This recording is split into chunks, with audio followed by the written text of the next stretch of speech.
Praise the Lord. Welcome to daily Bible reflections. ఈరోజు దేవుని వాక్యం ఆదికాండము 19వ అధ్యాయము 1వ వచనం నుంచి 9వ వచనం వరకు చదువుకుందాం.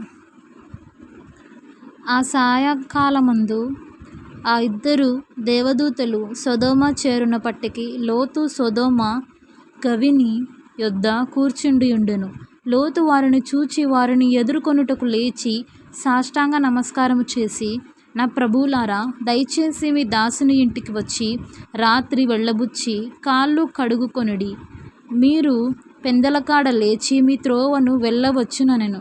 అందుకు వారు, అలాగు కాదు, నడివీధిలో రాత్రి వెళ్ళబుచ్చెదమని చెప్పిరి. అయినను అతడు మిక్కిలి బలవంతము చేసినప్పుడు వారు అతన్ని తట్టు తిరిగి అతని ఇంట ప్రవేశించిరి.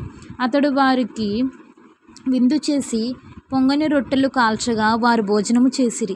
వారు పండుకొనక ముందు ఆ పట్టణస్థులు అనగా సొదొమ మనుష్యులు, బాలురును వృద్ధులను ప్రజలందరూ నలుదిక్కుల నుండి కూడివచ్చి ఆ ఇల్లు చుట్టవేసి లోతుని పిలిచి, ఈ రాత్రి నీ యొద్దకు వచ్చిన మనుషులు ఎక్కడా? మేము వారిని కూడునట్లు మా యొద్దకు వారిని వెలుపలకి తీసుకొని రమ్మని అతనితో చెప్పగా, లోతు వెలుపల ద్వారము నొద్దనున్న వారి దగ్గరకు వెళ్ళి తన వెనుక తలుపువేసి, అన్నలారా, ఇంత పాతకము కట్టుకొనకుడి. ఇదిగో, పురుషుని కూడని 2 కుమార్తెలు నాకున్నారు. సెలవైతే వారిని మీ యొద్దకు వెలుపలికి తీసుకొని వచ్చేదను. వారిని మీ మనస్సు వచ్చినట్లు చేయుడి.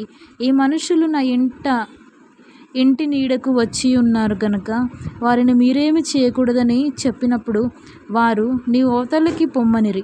మరియు వారు, వీడెవడో మనలోనికి పరదేశిగా వచ్చి తీర్పరిగా నుండ చూచుచున్నాడు కాగా వారికంటే నీకు ఎక్కువ కీడు చేసేదమని చెప్పి లోతు అను ఆ మనుష్యుని మీద దొమ్మిగా పడి తలుపు పగులగొట్టుటకు సమీపించిరి.